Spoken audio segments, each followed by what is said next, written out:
7 regional commanders of former FARC rebels in Colombia faced their victims for the first time on Monday.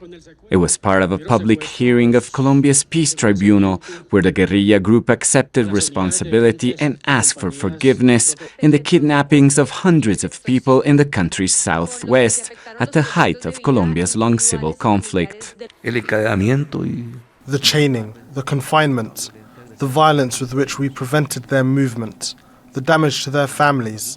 We deprived them of seeing their children grow old.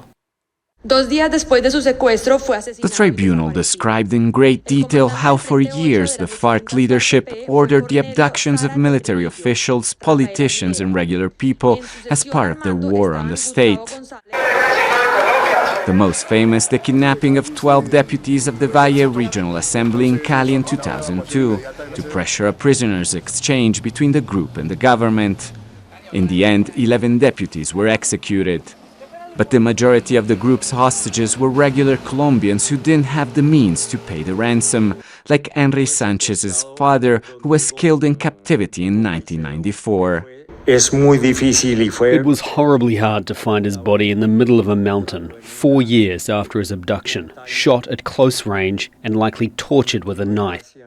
The hearings coincided with the 8th anniversary of the historic peace deal between the FARC rebels and the Colombian state.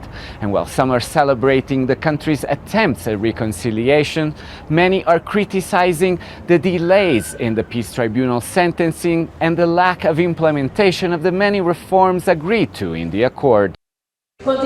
In a commemoration in the capital Bogota, the current government recognized the state has so far failed to bring real change to remote areas of the country, where dissident groups of the former rebels continue to operate. But the United Nations mission overseeing peace implementation says there's still hope. In Colombia, you are writing a different story, one of expanding peace and inclusion. Comprehensive and lasting peace, while still in the works, remains within your reach.